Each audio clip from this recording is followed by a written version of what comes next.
As the first quarter of 2023 comes to a close, we're hitting a few milestones here for what we call internally the Evergreen Content Team.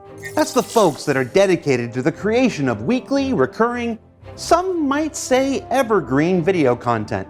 For Inside Star Citizen, today's show represents the completion of our 4th year and 150th episode since that first evolution from Around the Verse in 2019. And when you factor in the legacy of ATV and Wingman's Hangar before that, we're now just passing the 450th episode of this continuing behind-the-scenes series unlike anything you'll find from any game developer anywhere else. And yet, somehow, still we never show anything good.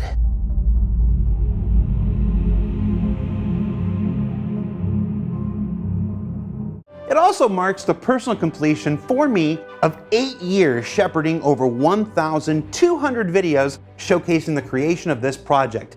Even that one holiday livestream we don't like to talk about anymore.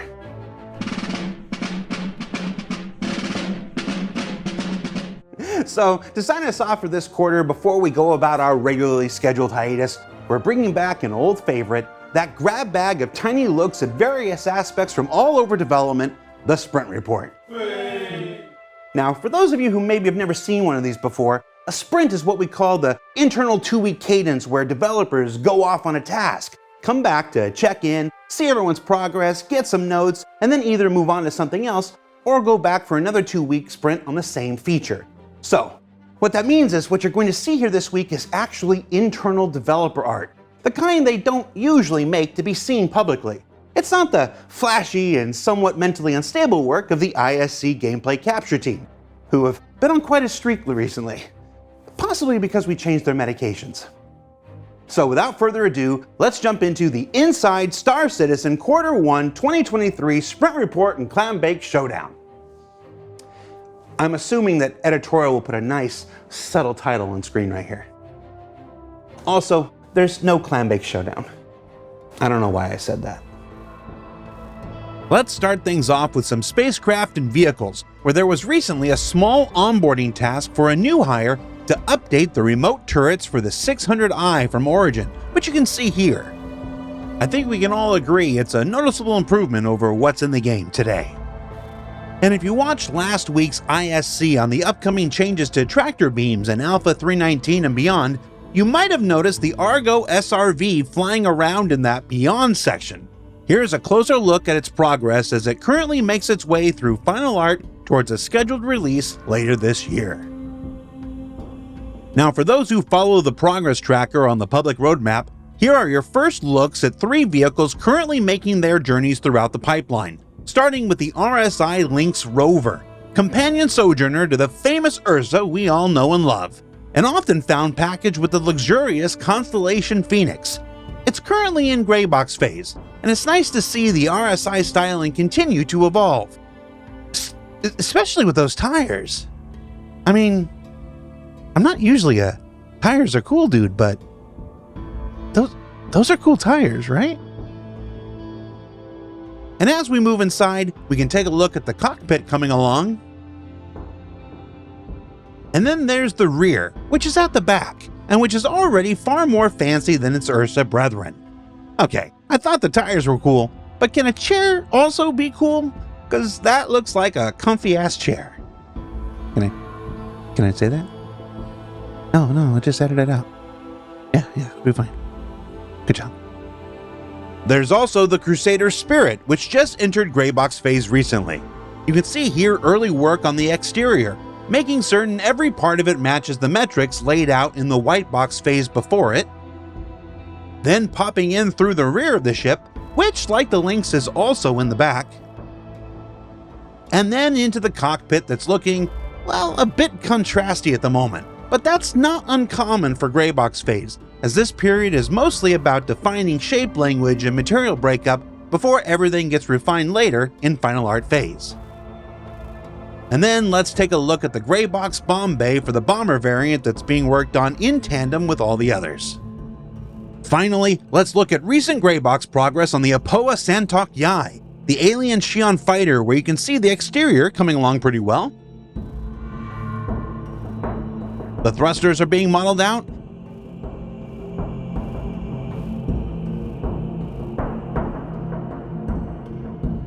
And they've started exploring how the landing gear will work, experimenting with the shape language a bit to make certain they're beefy enough to believably hold the mass of this entire ship when all is said and done. And as for when you're going to see the 600i turret, the Lynx, the SRV, the Spirit, the Santokai, and more make their way into the persistent universe, I'd recommend as always keeping an eye on the public roadmap for details when they become available.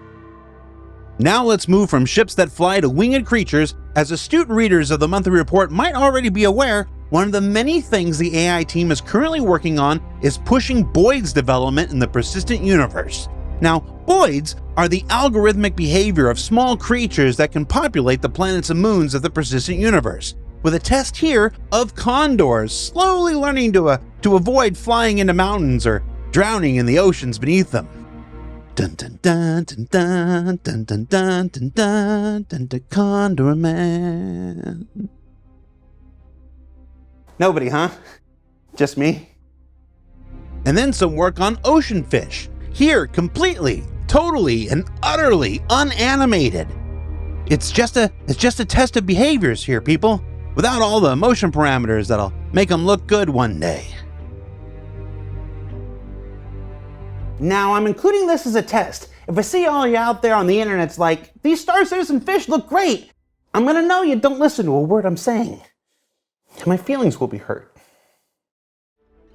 Meanwhile, the Interactables team, formerly known as the Props team, have been running through and physicalizing a bunch of assets for the persistent universe, like these weights for gyms like the ones you might find in New Babbage. Similar to the fish we just watched, this is also before animation has had their chance to contribute, so let's not judge the throwing form being displayed here. Still, it's nice to see even the littlest things in the verse behave naturally with realistic mass and physics whenever possible.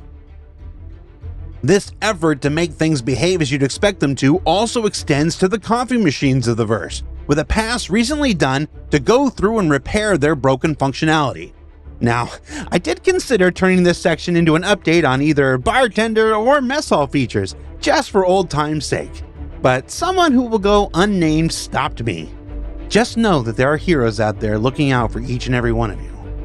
Also, it looks like the team developed a few new coffee mugs along the way. We'll just let this video play for a bit, see a couple coffee cups in action, and think about how much bartender stuff I'm not talking about right now. Also, speaking of bartenders, if you want some Interactables of your own, there's this new set of Star Citizen pint glasses up for pre-order on the web store. I asked if they wanted me to promote them, and they said no, because you'll probably do something silly and stupid with it. And I said, leave it with me. And they said, what? No, we said no. And I said, no problem. And here we are.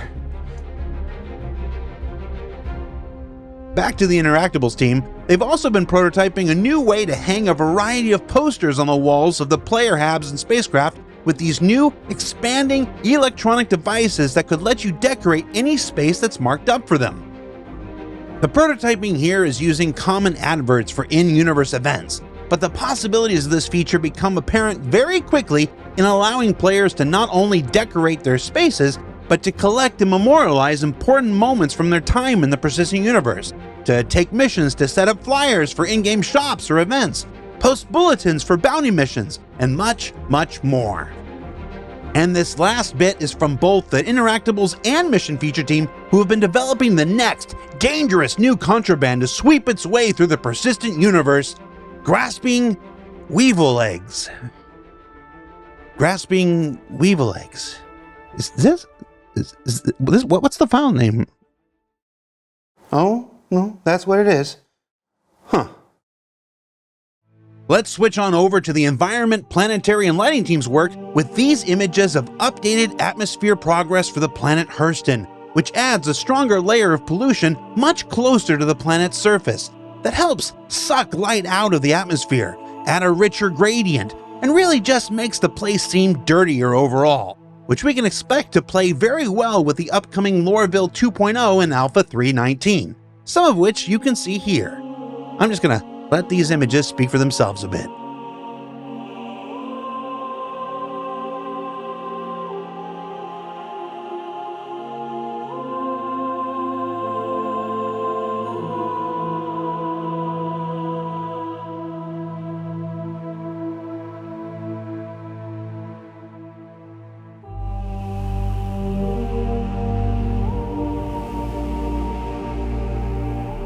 And we'll take a deeper look at how light, atmosphere, and the new cityscape all come together in Alpha 3.19 when ISC returns from hiatus in just a few weeks. And while the atmosphere of Hurston is getting a little love, so too are the verdant forests of Microtech. As part of a greater overall overhaul we'll be discussing more of in the coming months, the forests of Microtech are receiving a performative refresh that will make the environment seem richer and denser visually, while providing more gameplay opportunities for cover during missions, racing, and other activities galore. The landing zone teams have also completed a sprint adding additional mission locations scattered around the planet Crusader in the style of resort hotels that can utilize overlays for pleasant, in-use active businesses as well as those taken over by the ever-present and vile Ninetails. Each new cluster is designed to be a procedural home for a variety of mission types and looks to draw players out from Orizon and into the far corners of the gas giant. And down on the surface of Hurston, work is underway on an early white box phase of local law enforcement offices, a place for players to utilize the next evolution of bounty hunting gameplay we'll discuss more about later this year, to collect, or in this case, drop off the captured bodies of criminal outlaws collected by players.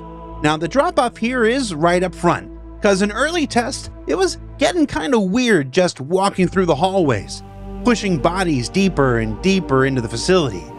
Unless you're into that sort of thing. Moist noodle. You can then also check out the bounty boards to collect new missions here, or go forward into the shop and resupply as needed.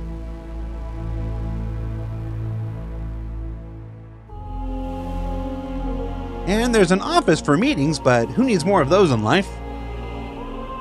And then we bring ourselves to the detention area, where a number of cells can vary from location to location.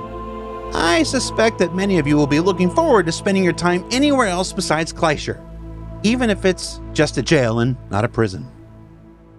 Also in white box is the pre-production blockouts for a variety of building interior modules that will fit inside the towering skyscrapers of New Babbage on Microtech, being developed and tested in situ simultaneously to work out and discover anything developers might not have considered or recognized as necessary in the original mandate. The idea here is that once the player lands, they would enter this particular interior from the very top, encountering a lobby and expected elevators. Then, after a brief trip down, emerge into a number of different interior modules such as block of player apartments seen in the example here.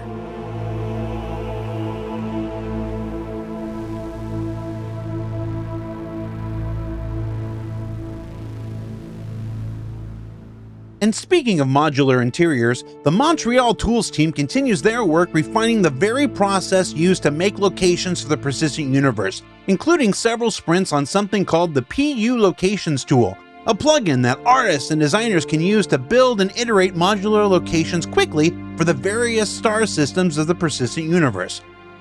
What you're seeing here is the PuLocations tool fully integrated into the game editor, where this person has decided they wish to create a space clinic in Pyro. No doubt a location players will visit quite often in the lawless frontier that awaits. Next, let's cook the first module, which is the lobby and includes the relevant connectors necessary so that the player can traverse from one room to the other without falling through into the cold depths of space. It's important players feel safe in their space stations, at least from the environment art. Legal note, this does not extend to elevators, which are a unique curse upon players and developers alike.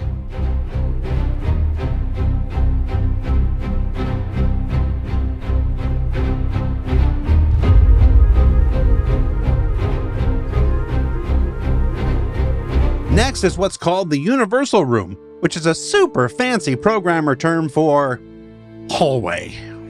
They know it's true. We can even change the seed if we don't like that particular hallway and generate another, and another, each one creating the various connectors needed for us to continue building. And then some side rooms, or in rare cases, a rear room, which is usually at the back. Some shops like the pharmacy. Oops, an assert. I'm gonna leave that in there for solidarity with developer pain.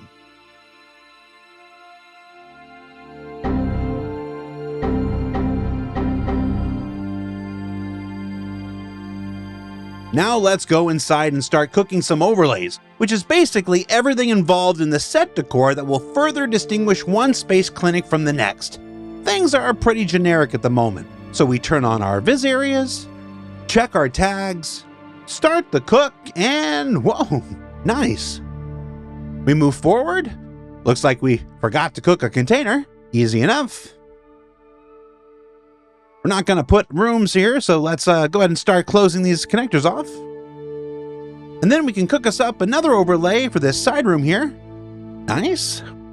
And this process is repeated in all subsequent rooms, and overall it's another terrific example of how game development is exponential and absolutely non-linear in progress. Now, as asset libraries are built and grown and tools are conceived and iterated on, the progress you can make at one point should be exceeded by the next, and overall becomes a continuing reminder that the struggle of what comes before is necessary and right to birth the improved technologies, efficiencies, and general effectivenesses of everything that comes next, including a new version that does everything you just saw in one click that recently became available to developers. And while we're talking new technologies, let's wrap things up this week with some work from the PU character art team, which had a small sprint working to convert some of our older legacy assets to newer resources that have been developed over recent years, including Layer Blend V2 and the ability to spawn items with specific levels of wear and decay. So this means that not every version you find out in the verse is going to look exactly the same. The team is also using the opportunity to discover more chances to further modularize existing armors like the Nomad and Light Outlaw you're seeing here, as well as many more we'll be showcasing later this year. It's part of a continuing effort to add more customization to what you wear in both the new stuff that's coming down the pipeline and what's already there in the persistent universe. And that customization also extends to a variety of tints that can be used for spawning armor variants within the universe, which you can see in some early explorations here. This will allow mission and location designers to specify specific variations of components and tints for different areas, or use procedural tools to randomly generate dozens and dozens of variations for each outfit. And when that gets extended to many of the outfits already within the universe, this will get us a far greater variety of things within the persistent universe than we have today. And oh heck, I know I said we were going to wait until our last big segment on Lorville in just a couple weeks once we return from hiatus, but let's go ahead and leave you with just a few shots of the absolutely fantastic work the lighting team is doing bringing this new Lorville 2.0 to life. Yeah, I'm gonna shut up and let several thousand words of images do the talking instead.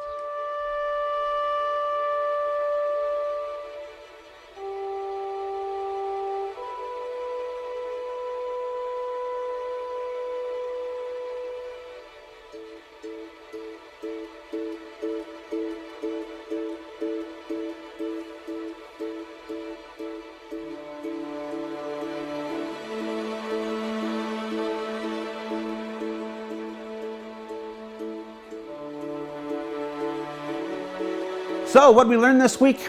Well, we learned that there are, as always, a lot of ships and vehicles in the pipeline, all scheduled to make their way to the persistent universe throughout the remainder of this year. That work to bring fauna to the persistent universe is back on the menu. That grasping weevil eggs are a thing, as is the continuing work to physicalize as many aspects of Star Citizen as possible. That locations, new and old, continue to be iterated on and improved upon, as do the tools our team members use to create them, and that boy howdy gee willikers, I'm pretty certain we're just gonna park the only constant outside Lorville at night for all of Star Citizen Live next quarter. Now, as we're at the end of this quarter, ISC is going on its regularly scheduled hiatus, but the work doesn't stop there. Next quarter, we'll be back with our final looks at Lorville 2.0 before it goes live in Alpha 3.19. We're gonna take a deeper look at the vast changes and improvements coming to Arena Commander after that, as well as the new derelict settlement towns, new player experience tutorial, a sequel to the buggy racetrack in Orison, but for Microtech, explorations of the new ships and vehicles arriving at this year's Invictus launch week, a discussion with superstar concept artist Gavin Rothery about envisioning more ships for Star Citizen than anyone else alive. We're going to look ahead to a whole bunch of new features coming in Alpha 3.20, and then of course continuing our journey to 4.0 here and there along the way. It's been one hell of an 8 years, and the last 4 of them bringing 150 episodes of this show to you has been a blast. And we're still getting better at doing so each and every week. Now, I can say that because I'm not talking about myself. I'm referring to the talents and work of Will, Dave, Alex, Casey, Jill, Stephanie, Amanda, Caroline, Tom, David, Luke, Justin, Jake, Vicky, and now Mercy. Welcome to the team, who have all made this last year the best one yet. Thanks for putting up with me, and here's to another 150 more. Oh, and if you've noticed and liked the 10 different memes that have been here on the screen all quarter, we'll be releasing to the social media later this week. I can tell you they make great phone wallpapers. For Inside Star Citizen, I'm Jared Huckabee. Thanks for watching, thanks for 150 episodes, and we'll see you back here in about a month.